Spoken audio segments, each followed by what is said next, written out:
سبحان ربي العظيم وبحمده. سمع الله لمن حمده. الله أكبر. سبحان ربي الأعلى وبحمده.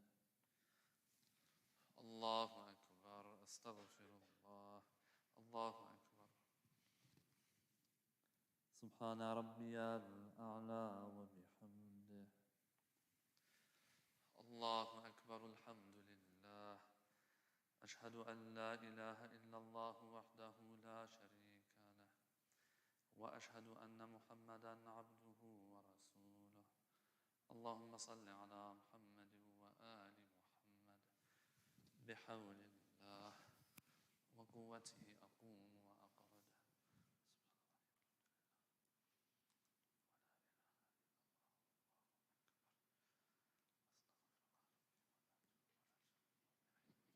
الله أكبر. سبحان ربي العظيم وبحمده. سمع الله لمن حمده. الله أكبر. سبحان ربي الأعلى وبحمده. الله أكبر. أستغفر الله. الله أكبر. سبحان ربي الأعلى وبحمده. الله أكبر. بحول الله وقوته أقوم وأقعد.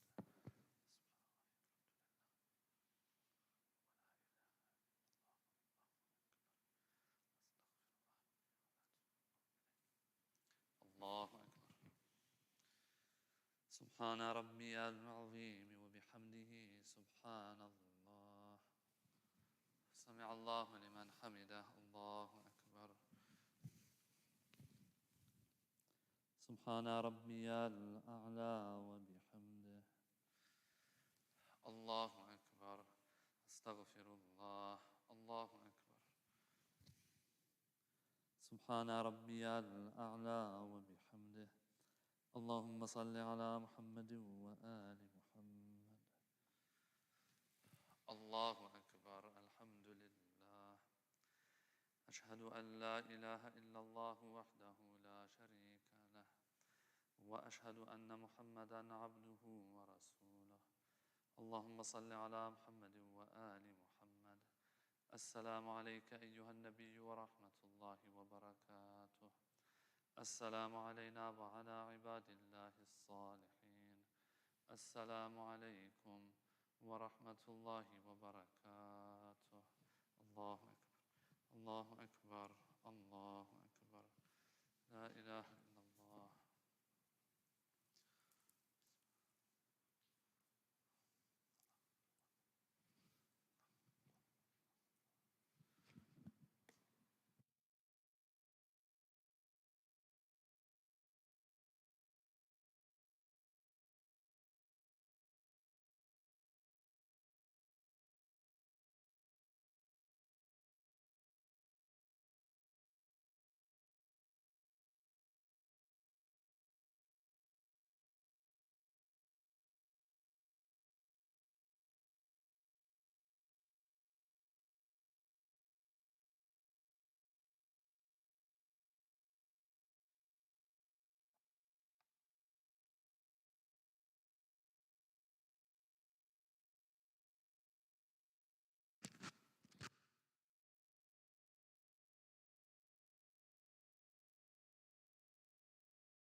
إن الله وملائكته يصلون على النبي يا أيها الذين آمنوا صلوا عليه وسلموا تسليما.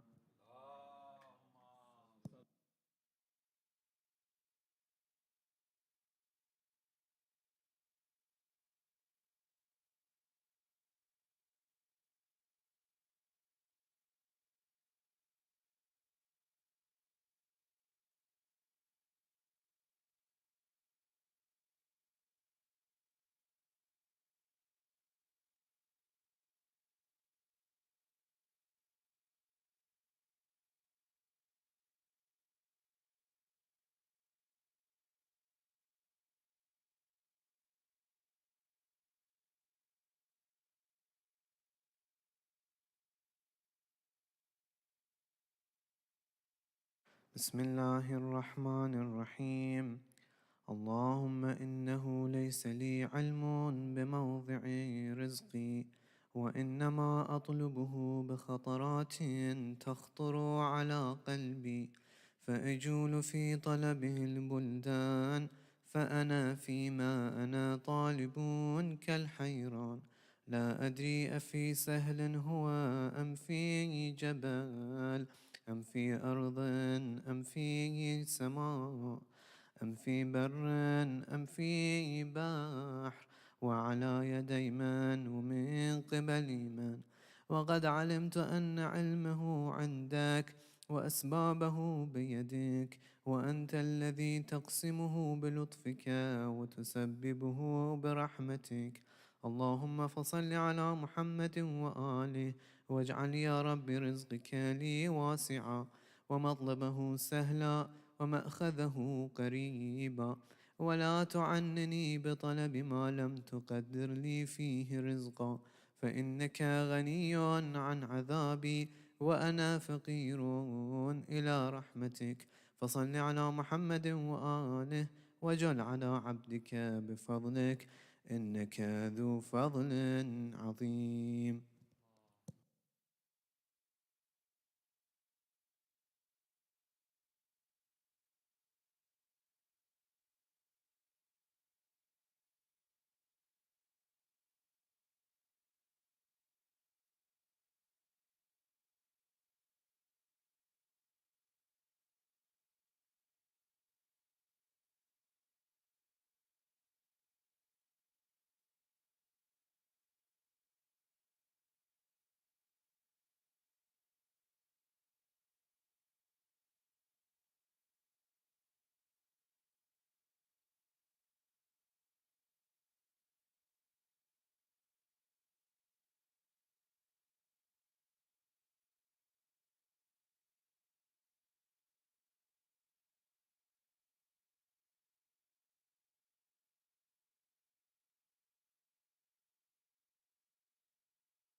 Inshallah, we'll begin with the recitation of the Amin.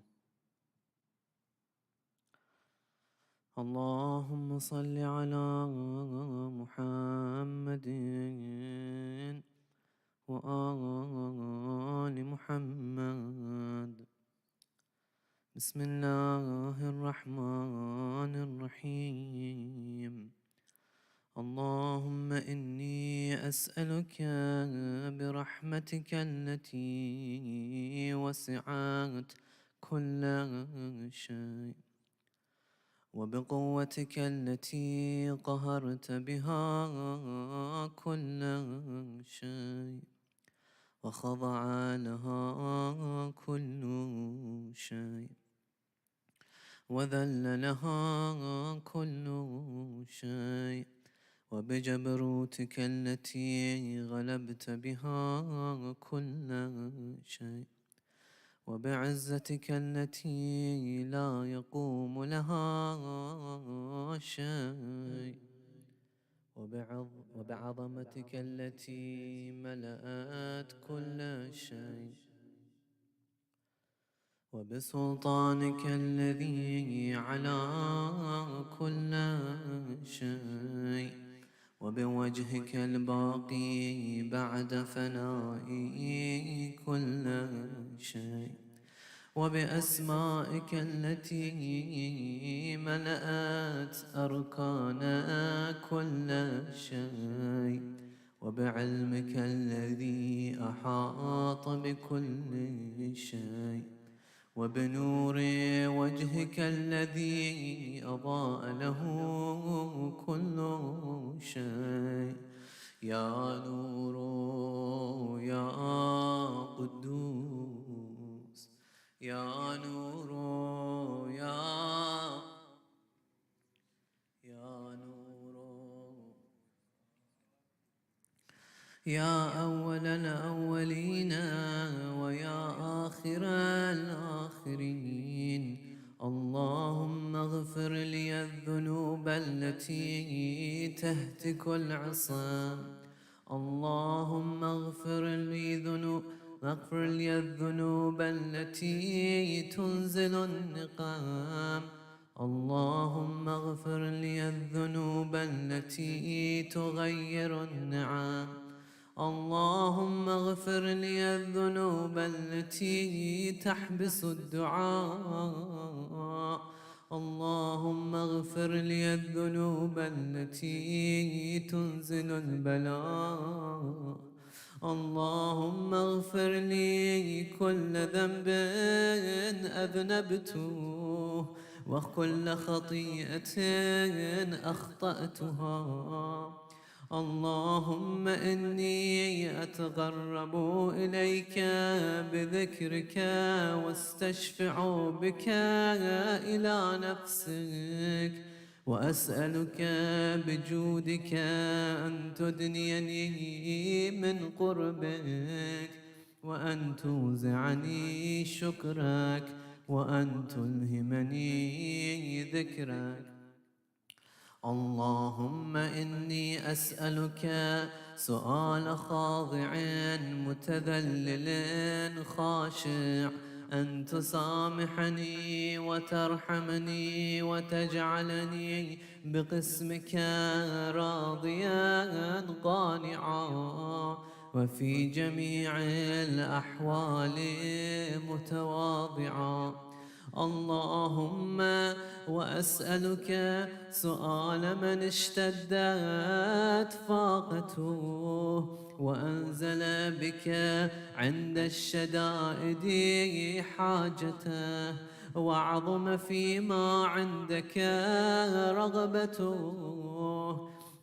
اللهم عظم سلطانك وعلى مكانك، وخفي مكرك وظهر أمرك، وغلب قهرك وجرت قدرتك، ولا يمكن الفرار من حكومتك. اللهم لا أجد لذنوبي غافرا، ولا لقبائحي ساترا، ولا لشيء من عملي القبيح بالحسن مبدلا غيرك. لا إله إلا أنت سبحانك وبحمدك. ظلمت نفسي، ظلمت وتجرأت بجهلي، وسكنت إلى قديم ذكرك لي ومنك علي.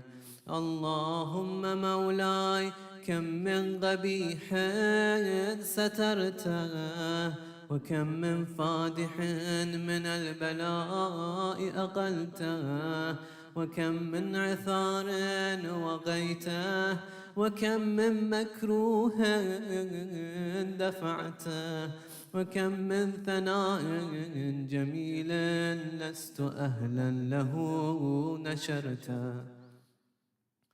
اللهم عظم بلائي وأفرط بي سوء حالي، وقصرت بي أعمالي، وقعدت بي أغلالي، وحبسني عن نفعي بعد أملي، وخدعتني الدنيا بغرورها، ونفسي بجنايتها ومطالي يا سيدي. فأسألك بعزتك ألا يحجب عنك دعائي سوء عملي وفعالي، ولا تفضحني بخفي ما اطلعت عليه من سري، ولا تعاجلني بالعقوبة على ما عملته في خلواتي من سوء فعلي وإساءتي، ودوام تفريطي وجهالتي، وكثرة شهواتي وغفلتي.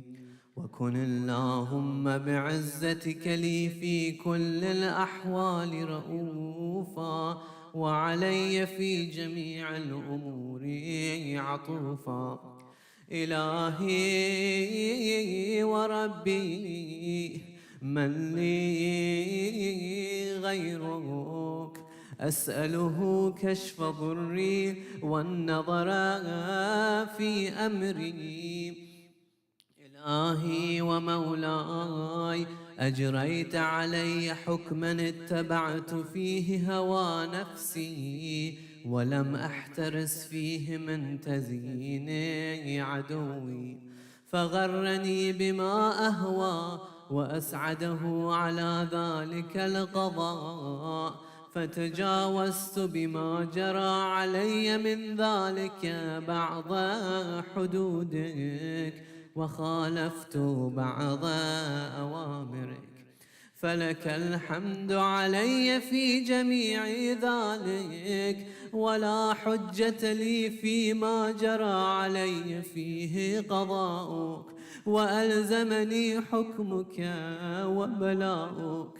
وقد أتيتك يا إلهي بعد تقصيري وإسرافي على نفسي معتذرا نادما منكسرا مستقيلا مستغفرا منيبا مقرا مذعنا معترفا، لا أجد مفرا مما كان مني، ولا مفزعا أتوجه إليه في أمري غير قبولك عذري، وإدخالك إياي في سعة رحمتك.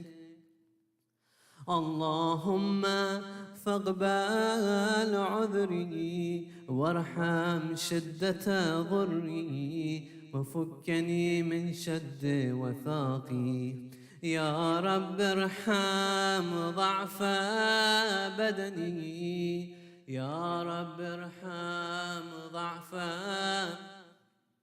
يا رب ارحم ضعفا ورقة جلدي ودقة عظمي. يا من بدأ خلقي وذكري وتربيتي وبري وتغذيتي، هبني لابتداء كرمك وسالف برك بي. يا إلهي وسيدي وربي، أتراك معذبي بنارك بعد توحيدك، وبعد من طوى عليه قلبي من معرفتك، ولهج به لساني من ذكرك، واعتقده ضميري من حبك، وبعد صدق اعترافي ودعائي خاضعا لربوبيتك. هيهات أنت أكرم من أن تضيع من ربيته، أو تبعد من أدنيته، أو تشرد من آويته، أو تسلم إلى البلاء من كفيته ورحمته.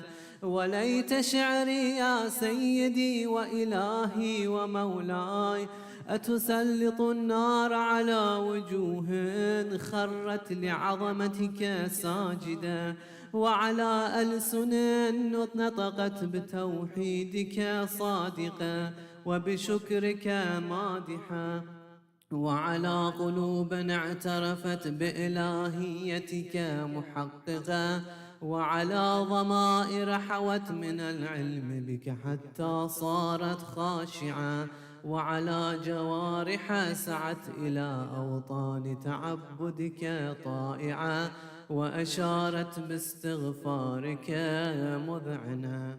ما هكذا الظن بك، ولا أخبرنا بفضلك عنك يا كريم يا رب، يا كريم all together يا رب يا كريم.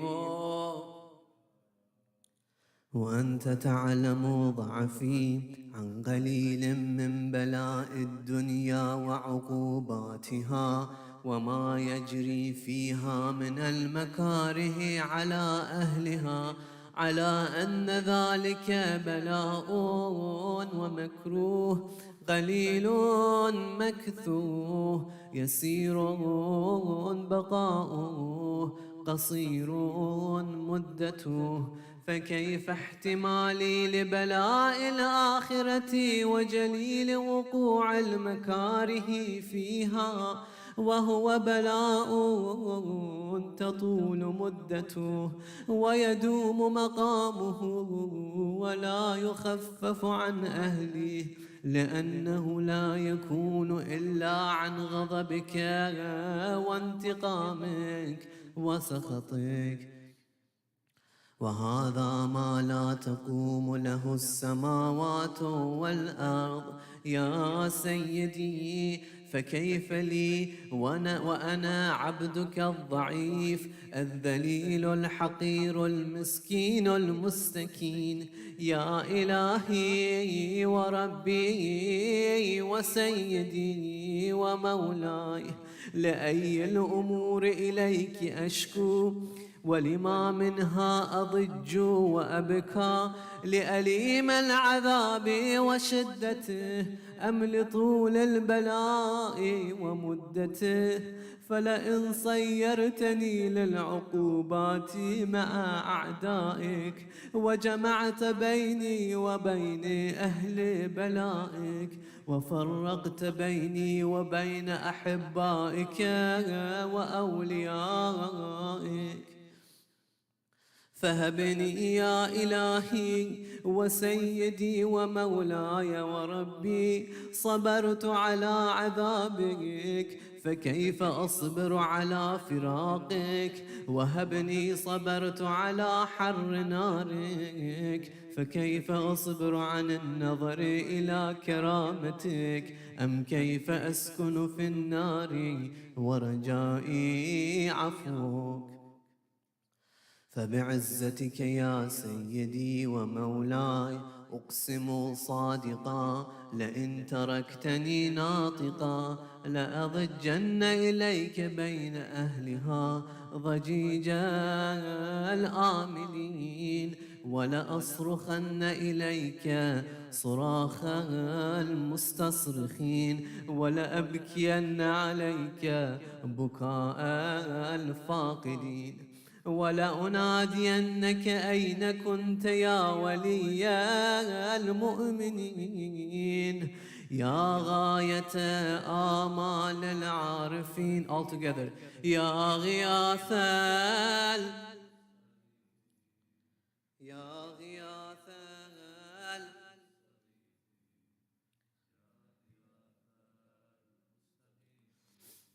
يا حبيب قلوب الصادقين ويا إله العالمين، أفتراك سبحانك يا إلهي وبحمدك تسمع فيها صوت عبد مسلم سجن فيها بمخالفته وذاق طعم عذابها بمعصيته وحبس بين أطباقها بجرمه وجريرته، وهو يضج إليك ضجيج مؤمل لرحمتك ويناديك بلسان أهل توحيدك ويتوسل إليك بربوبيتك.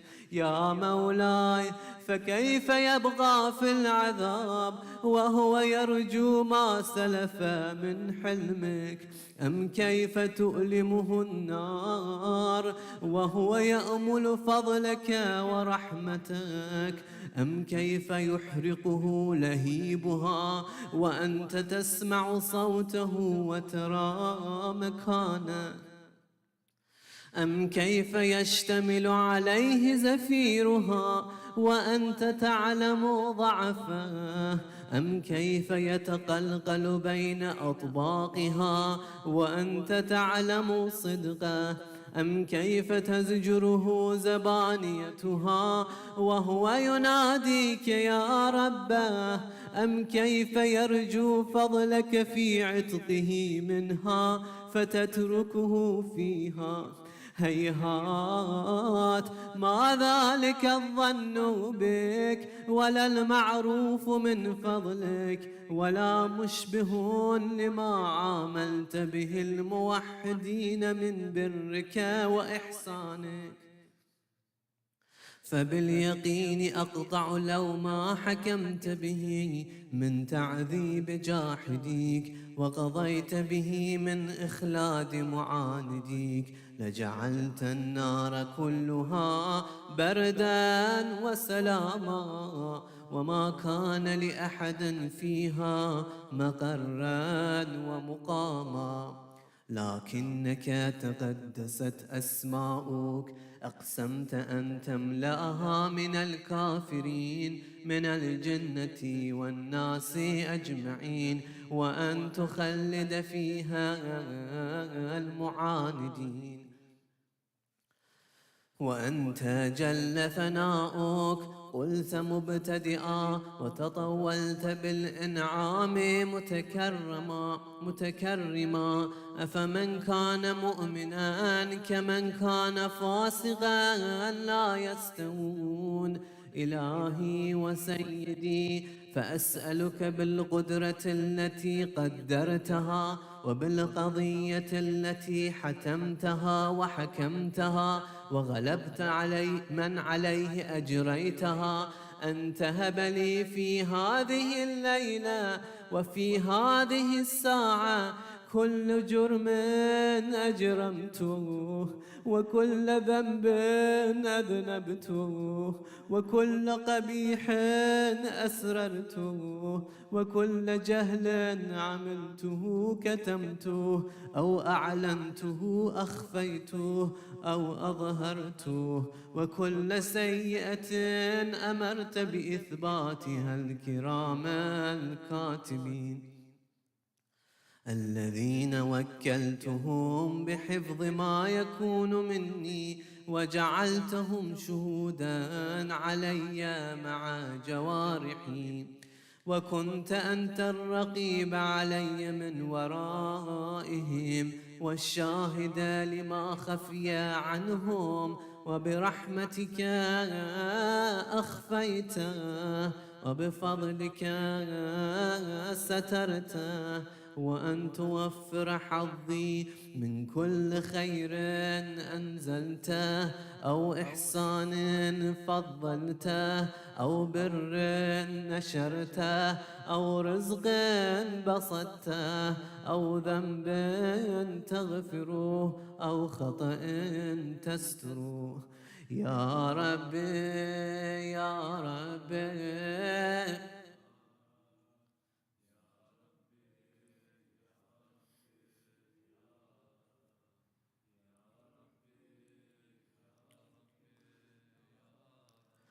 يا إلهي وسيدي ومولاي ومالك رقي، يا من بيده ناصيتي، يا عليما بضري ومسكنتي، يا خبيرا بفقري وفاقتي، يا ربي يا ربي.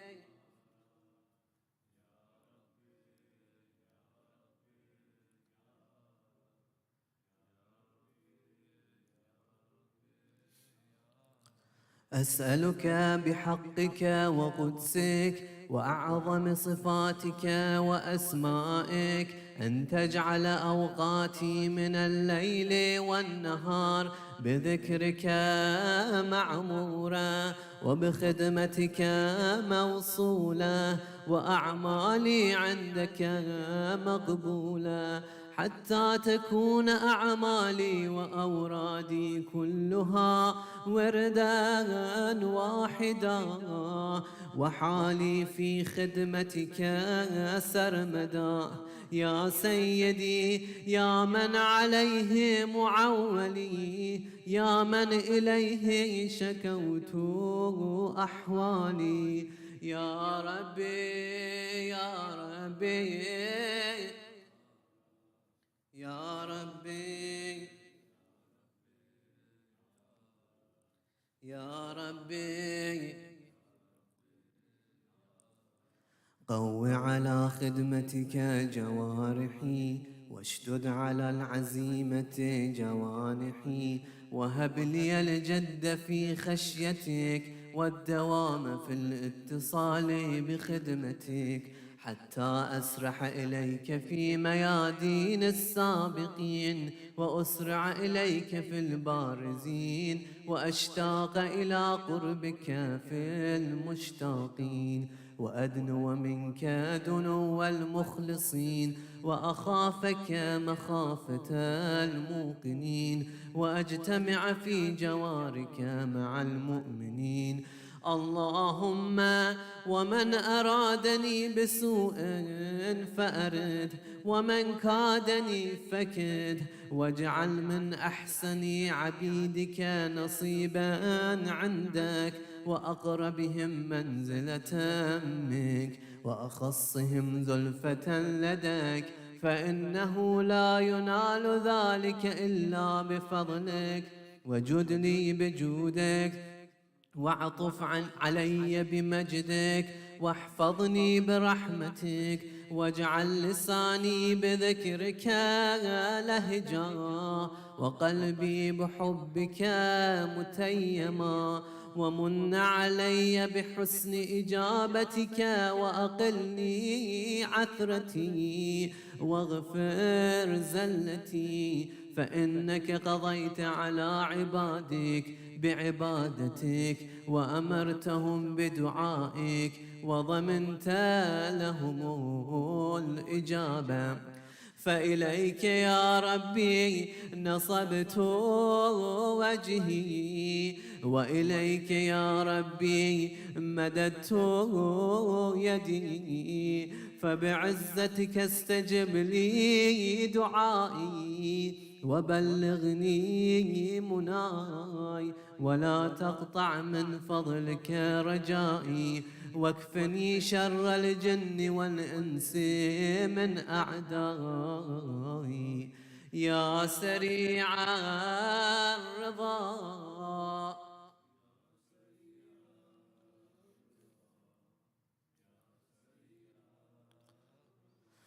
اغفر لمن لا يملك إلا الدعاء، فإنك فعال لما تشاء، يا من اسمه دواء، وذكره شفاء، وطاعته غنى.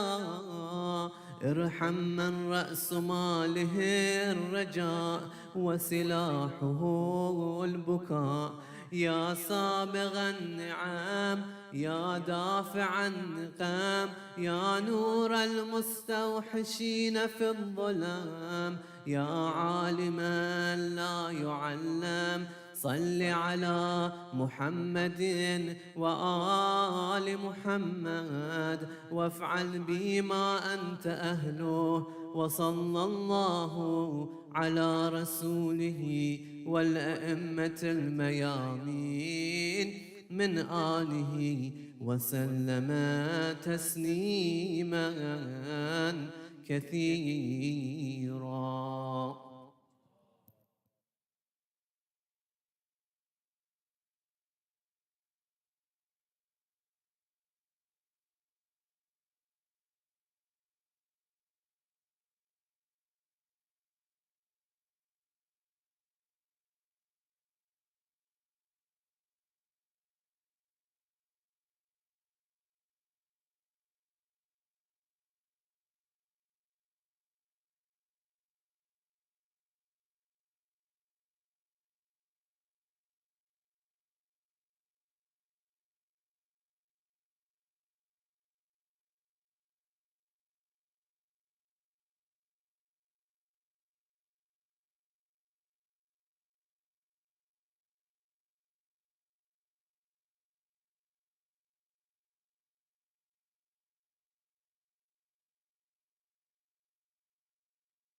أعوذ بالله من الشيطان الرجيم. بسم الله الرحمن الرحيم. الحمد لله رب العالمين والصلاة والسلام على سيدنا ونبينا أبي القاسم المصطفى محمد وآله الطاهرين. اللهم صل على محمد وآل محمد وعجل فرجه. So every time we have the class, I'm like, okay, we're almost finished with Sunnah. Yeah, so we have one more, inshallah, discussion. That is a very, very important one, actually. And so, and then, inshallah, we're done with Sunnah. I think so. Yeah. So, with hadiths, especially, you will sometimes have something called ta'arud. Ta'arud, yes, means when two things conflict each other. And this happens all the time.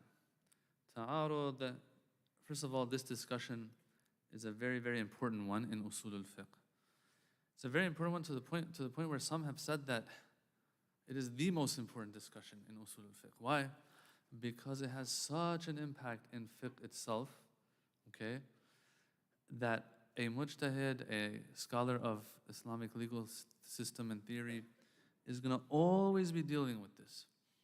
If you remember, when it came to our four main books of hadith, the main reason, I would say at least half, if not more than, if not all of them were written, was because of the conflicting ahadith that we have in our hadith corpus. If you remember in the introductions, Sheikh Tusi, for example, Sheikh Kulaini, the other ones, they're all talking about, yeah, someone came up to me and said, what is going on? Why are your hadiths, why are our hadiths always conflicting each other?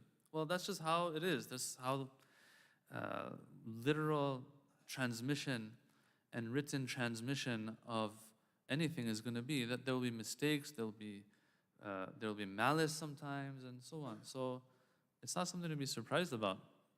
It's just that how are we supposed to deal with it, right?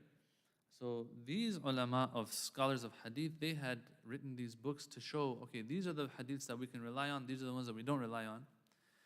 Sheikh Khulaini, for example, he didn't bring all hadiths, but later scholars like At-Tusi, he would bring conflicting hadiths.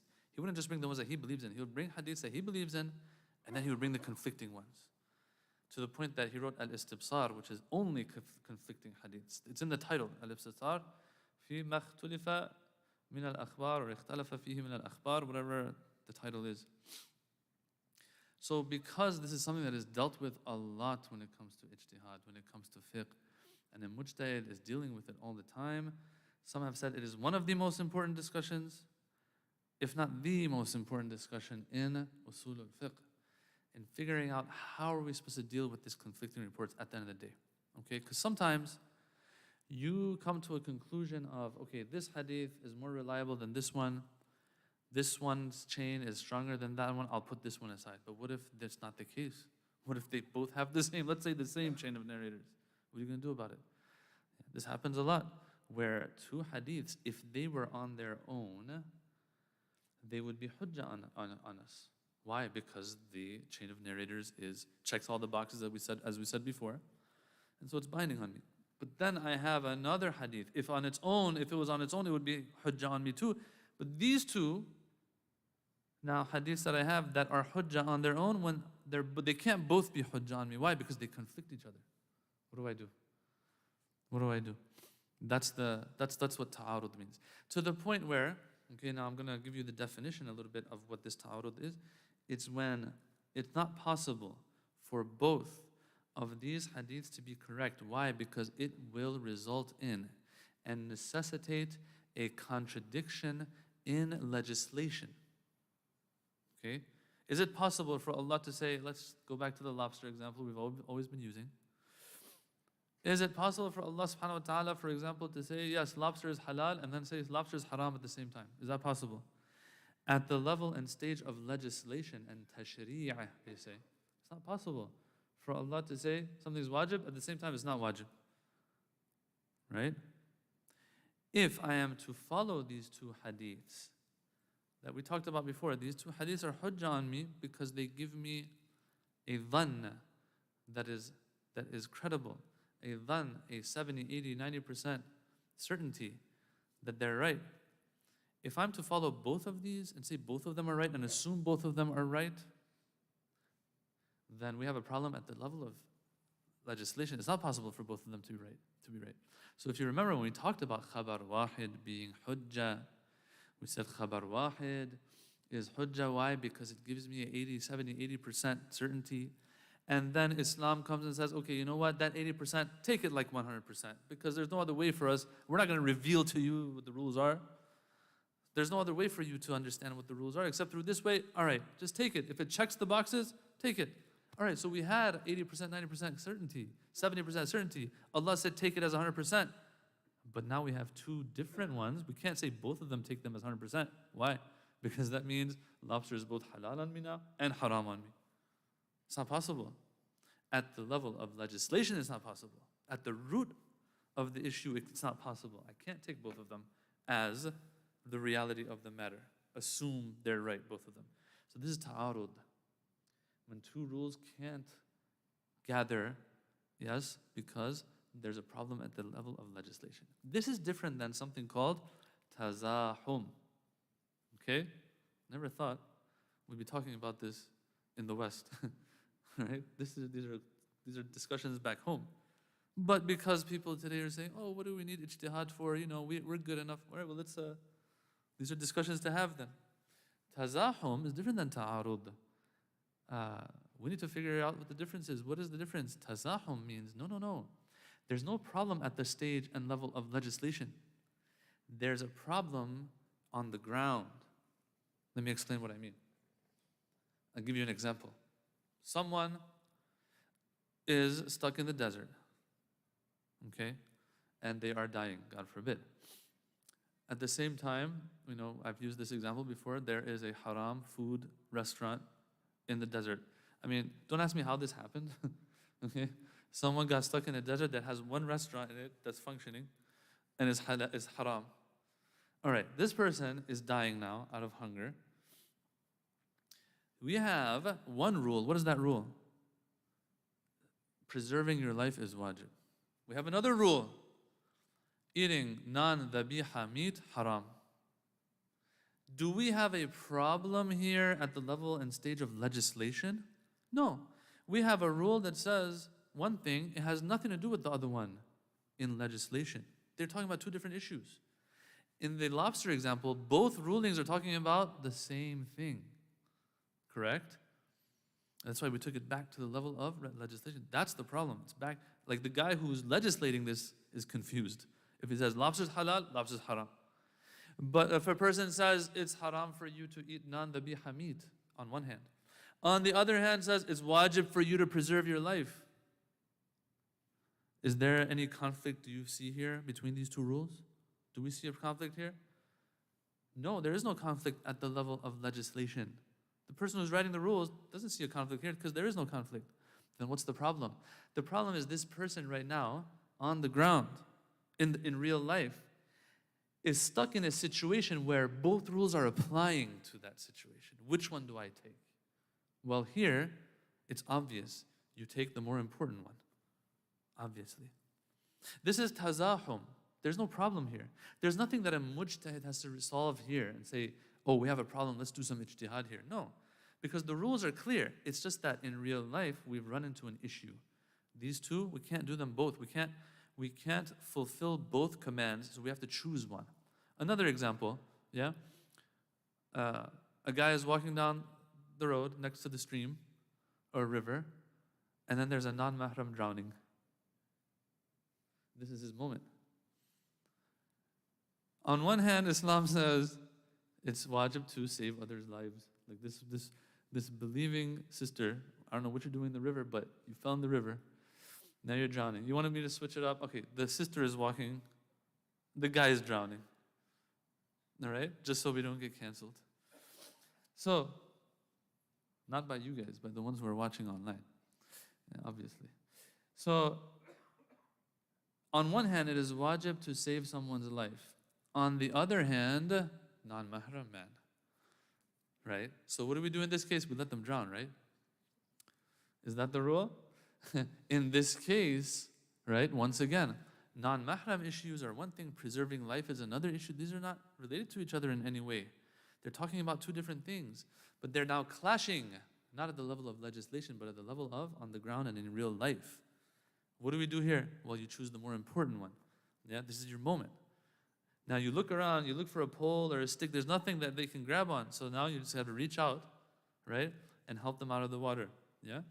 These are just examples, obviously. So, tazahum is very different than ta'arud. They both are conflicting rules, one at the level of legislation, one at the level of the real life and on the ground and application of the rules. Yeah. Figuring one out is the job of the mujtahid. The other one is not necessarily the job of a mujtahid. You yourself as a mukallaf will most probably be able to identify which one is the most important. What if both rules are as important as each other? Let's say two people are drowning at the same time, and you can only save one of them. You can't save both of them. Yeah? And there's no reason to prefer one over the other. All right, you have two rules here applying to you. Save this person, save that person, but I can only save one of them at the same time. I can't save both at the same time. What do I do here? This is called takhir. There is no one that's more important than the other. Then you just choose. You flip a coin. You just grab one onto one of them and you pull them out. Yeah. This is tazahum. Ta'arud means no. We have a problem. Forget about real life. This is something that's not even possible to be fulfilled. Oh Allah, make up your mind. Oh legislator, make up your mind. Is lobster haram or halal? You can't tell me it's both. All right. So now when we have hadiths conflicting, yeah, or they are muta'arid, they're doing ta'arud with each other, yeah, that's where a mujtahid has to come and see which one of these two hadiths am I going to choose. This one checks all the boxes and for it to be binding on me. This one checks all the boxes and I have to assume that it's binding on me, but I can't do both. Which one am I supposed to choose as a mujtahid? Right? Well, in these cases, either this ta'arud, first thing that a mujtahid has to do is to weigh these two out and see, okay, let me see, is there any way to reconcile them? Is this a ta'arud badwi? That's one type of ta'arud. Badwi means at first glance, seemingly, then when I look at them, they look like they're conflicting, but they're not actually conflicting. There's a way to reconcile them. For example, one hadith says, you must honor all scholars. Okay? And this is an actual example we use in the Hawza a lot, so I'm not trying to prop myself up or anything. Akram al-ulama, right? Honor the scholars. But then we have another hadith that says, La tukrim al-fusaq. Do not honor sinners. Well, what if I find a sinning sheikh and scholar? Do I honor them because they're a scholar, or do I refrain from honoring them because they're a sinner? Which one is it? Here, there's a way to reconcile these two hadiths and commands. The mujtahid will look at it, and we talked about this in our last session. This is called takhsis. This is called taqlid. That, this is a qualifier for that. This one narrows the scope of that one. When this one says, you're not allowed to honor the sinners, what does it mean? That means if the other hadith said, honor scholars, what did it mean? It meant honor scholars who are not sinners. There's a way to reconcile them. This is called jama' urfi. Then if I'm to put these two in front of a normal person, they'll be like, yeah, I don't see too much of a conflict here. Initially, they might seem like they're conflicting each other, but I can easily tell. Yeah, I can easily tell. Your dad says, go buy some free meat from the store. And then your dad says, just make sure you don't buy chicken. Okay, are these two conflicting commands by daddy? No. What are they actually? What's he trying to say? He says, when I say go buy meat, what do I mean by meat? Anything other than chicken. Okay? There's no conflict here. So this is a ta'arud, obviously. They are conflicting, but it's badwi. It's initially seen as such. But there's a way to reconcile. But then you have ones that, like the lobster example. Lobster is halal. Lobster is haram. All right, then, which one is it? This is a mustaqir, an established ta'arud that we have to now figure out what we want to do. Okay? Now, when we talk about ta'arud happens when you have one dalil on one side that's dhanni, and one other side that is also dhanni.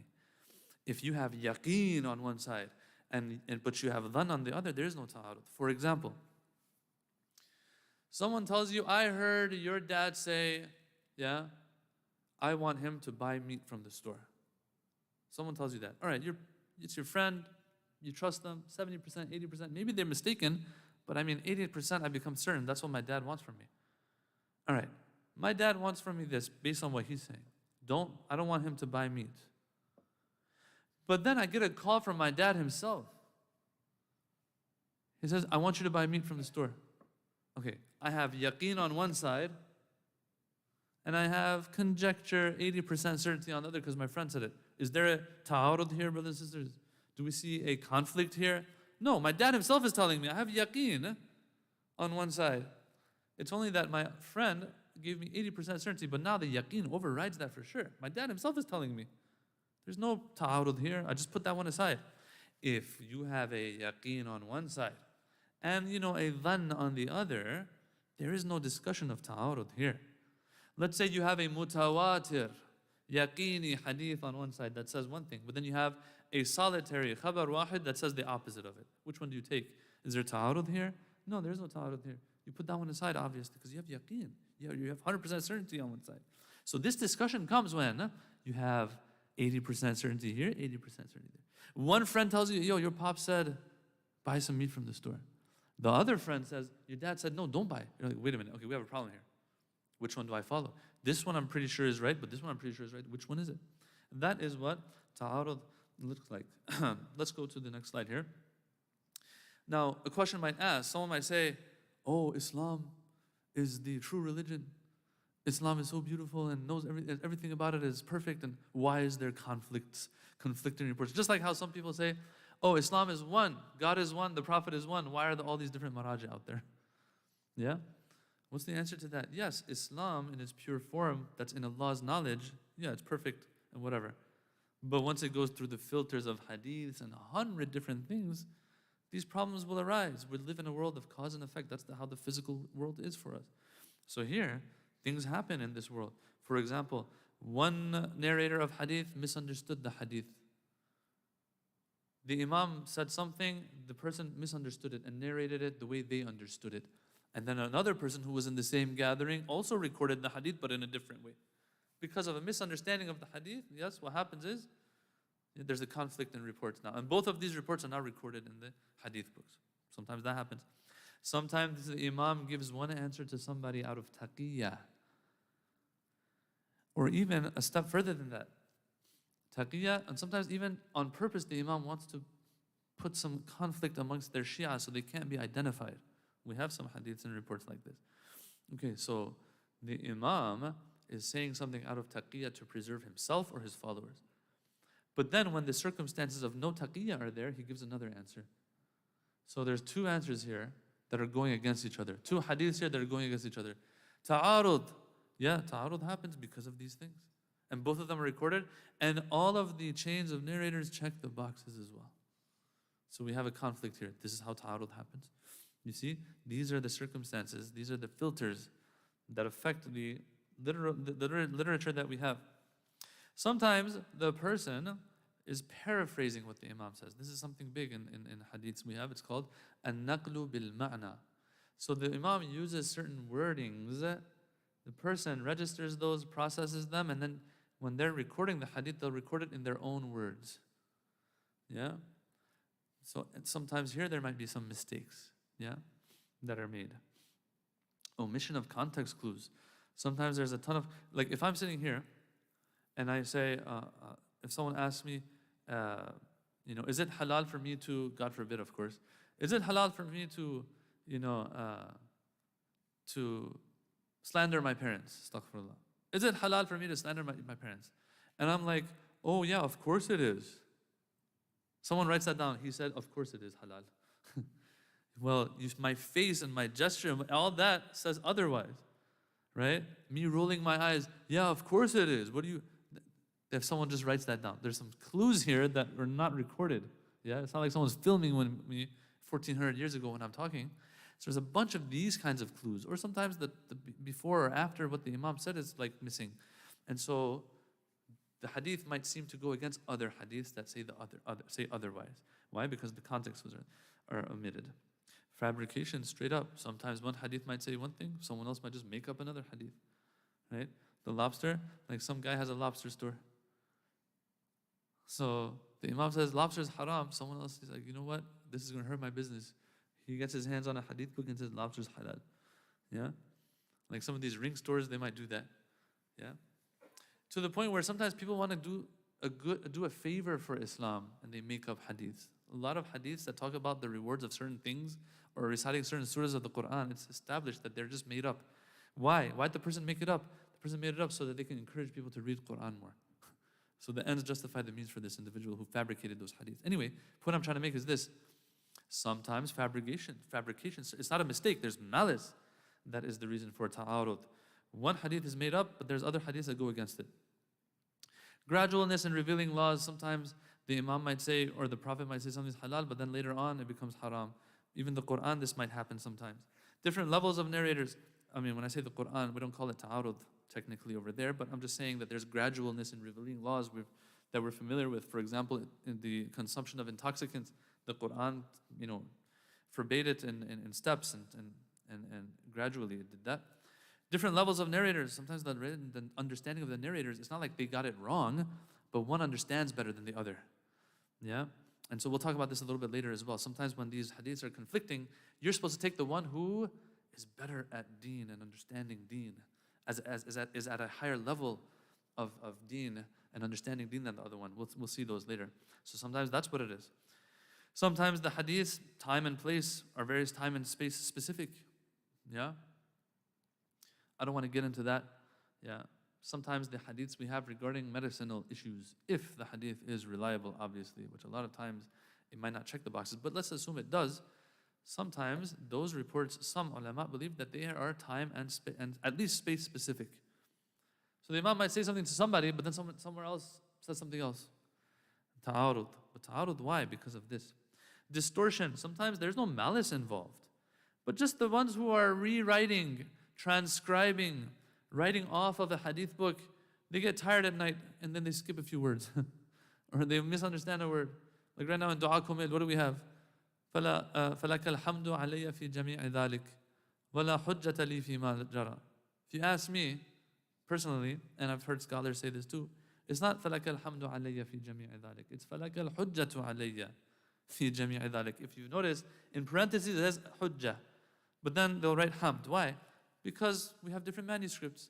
One manuscript says, فَلَكَ الْحَمْدُ عَلَيَّ فِي جَمِيعِ ذَلِكَ. Oh Allah, I sinned you, but still praises to you for that. No, what do you mean?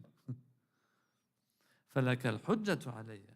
Oh Allah, you have hujjah against me. I have nothing. وَلَا حُجَّةَ لِي فِي مَا جَرَى. I have no hujjah. I have nothing. No argument against you, Allah. All argument belongs to you over me when I sinned.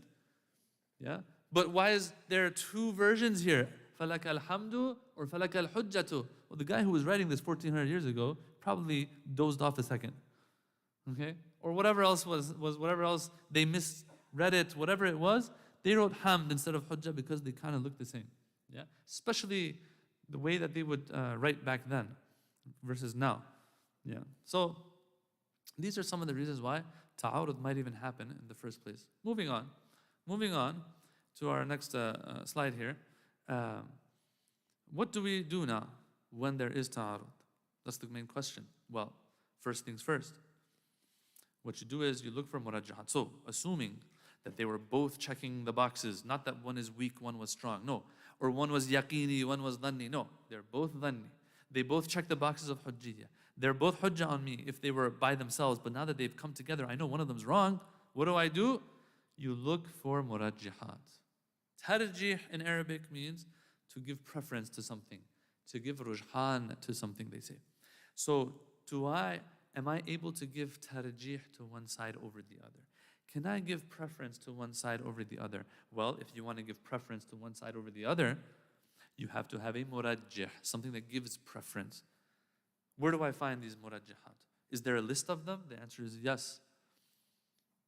There are some hadiths that, because the people back then even dealt with these issues, they would have conflicting reports. Remember, we started the whole conversation today with this reminder of the hadith books in the past were compiled for this reason even, and they've talked about it in their prefaces.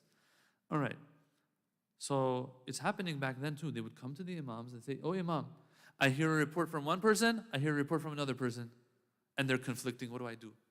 Well, the imam says, "Okay, well, go to the one that's more trustworthy, this and that," and he'll give a list of things we'll get to later. Now, the hadiths give us a list of things that we'll get to later. There's a question though. Is it just that we follow the murajjihat that the hadiths gave us? Or can we, even if they all are equal when it comes to these murajjihat that the hadiths give us, can we look for murajjihs, things that give preference, even if they're not listed in the hadiths? So for example, I have two friends, they both come to me with a report, but they're conflicting reports about what my dad wants. All right. For example, if I know that this one friend of mine, he didn't get enough sleep last night, and the other one did, would that be something that gives one of them the edge over the other, and I prefer them over the other? Or no, it's not the case at all, and no, it's only what the hadiths tell us that we'll get to momentarily. Which one is it? There's difference of opinion here. Some believe, and so anyone out there who wants to do their own ijtihad, no problem. But if you come across a ta'arud, you have to make up your mind. Do I follow the murajjihat that are only in the hadiths? Or are those just examples that the imams gave us? And we don't have to necessarily be fixated on those. We can use other ones as well. If I knew one got less sleep, if I know one has been having issues in life lately, things like that, are those also murajjih? There's arguments for both sides, really. Like as I speak right now, I can think of arguments for both. To stick with the hadith, say, and no, to go even more general than those. Anyway, if there's murajjihat, whether it's in the hadith or general murajjihat, we'll take those. Okay. But what if these two narrators are equal in all of these? These two hadith are muta'adilain. Muta'adil. They're both muta'adil. They're equal in these murajjihat. Devoid of any murajjihat, or they both check all these boxes of murajjihat. What do we do then? Well, this was also a problem. So the guy comes to the imam, for example. He says, "Oh Imam, I have a problem. Conflicting reports." The imam says, "Okay, follow the one that's like this, like this, like this." The guy says, "But they're both like that."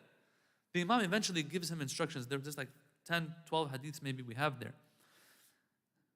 But the understanding and what people get from these hadiths is difference of opinion. There's difference of opinion. If there are no murajjihat, if I can't give preference to any of the two, and I'm stuck at a dead end, what do? The hadiths tell us in this different understandings. Either you practice tawaqquf, means don't take any side. Tawaqquf means what? To stop, to not come to a conclusion. And obviously that'll mean practically that you have to do ihtiyat until it becomes clear to you. Now, most of those hadiths, if I remember correctly, they say, wait until you see your imam, then you ask your imam.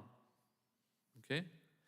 But even though some of these hadiths say this, our scholars throughout history, they have actually come to the conclusion that no, you are mukhayyar, takhyir.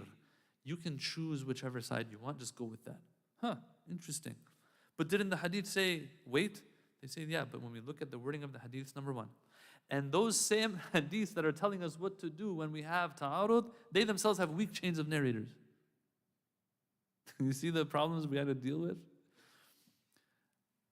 They are weak themselves. And each of them is saying something different. And so we can't just say, oh, there's 12 weak hadiths, so we can come to a conclusion that they're all saying the same thing. No, it's not the case. So there's a lot going on here. Either tawaqquf, some say takhyir. Yeah, if there's no murajjih, just choose one side. Yeah, there's different understandings here, and so. But now, what do we do? What do those hadiths tell us? Let's go to our last slide here. What do our hadiths tell us? What is that list that we had? Yeah, that I said we'll talk about. There's 5 things that the hadiths mention. Okay, if a person is convinced that these hadiths are reliable, and is convinced that they're telling us exactly what some think they're telling us, this is what they're going to be telling us, according to some at least. Number 1, ahdathiyya. Ahdathiyya means which one is more, which one's the later one? Which one is more recent?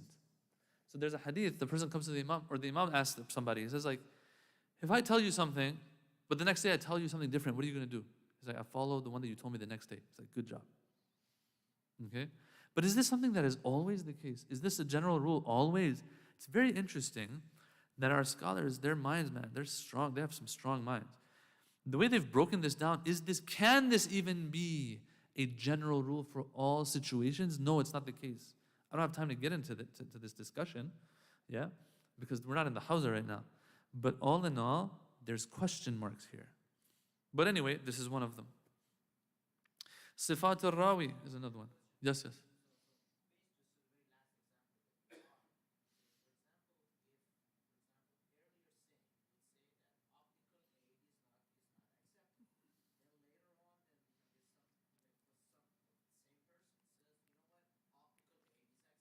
The same imam, yeah.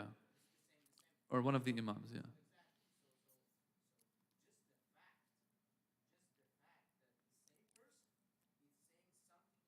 Yeah.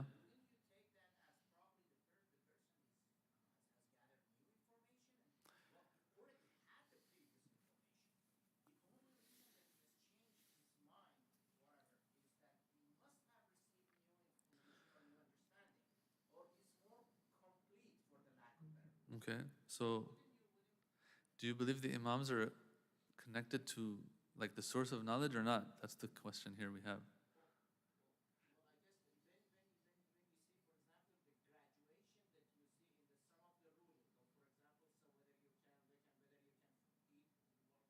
Right. Yeah. Yes, yes, yes. Yeah. Yeah. So over here, was it, when we said gradualness in revealing laws, when I wrote this down, I cringed a little bit because I was like, this is going to cause problems. And here we are now, you're bringing this up. With the imams, for now, okay, I'll just take this from me. This idea of, gradualness in the laws and legislation can be a reason why things change, this barely ever is established by our scholars, okay? It's about the imams. In the Prophet's time, maybe, in the Quran, maybe, but usually not with the imams necessarily. And even if you find something being stressed on more in later imams, there's other explanations they might give. So, for example, in the whole discussion of khums, khums became more bold. They say, I think, from the 7th imam onwards. It wasn't as bold before that, yeah. And so there's a discussion here. There's a lot of theological maybe discussions even that come up here. But right now, assuming that our imams, they're all connected to the same source of knowledge. Yeah. The imam, I go to him, I ask him a question one day, but then the next day he says something else. He says, ahdathiyah, yeah, go with the one that came later. But I'll give you one challenge that our scholars might put forth here. How do you know the second one wasn't out of taqiyya sometimes? Maybe the first day he gave you an answer, it was the real answer. The second day you went to him, he gives you another answer because he knows your life is in danger. Now he's giving you an answer out of taqiyya. It's not always that the second one is the more accurate one. You get what I'm saying? Things like that. Or, for example, we will have certain narrators of hadith who they were on the right path and then later on they changed. Okay? They changed. Here, our ulama say their narrations when they were in the proper sect of Islam, yeah, we will follow them then. But later on, when they changed their paths, we don't follow them, although they were trustworthy. Okay? They might be trustworthy, but because they've changed madhab, we don't follow them anymore after that. They became Fatahi madhab, for example. Yeah? They became one of the Fatahiyya. Yeah. So that's also someone's coming with something later. They heard from the Imam, but we don't take it anymore. Why? Because they don't check that box of being Shia Ithna Ashari, for example. Examples like that. Anyway, there's discussions here. We just turned it into a little mini Hawza, but let's go back to our normal layperson type of thing we're doing. Sifatul Rawi is the next one. Sifatul Rawi, the name says it all. That the characteristics of the narrator.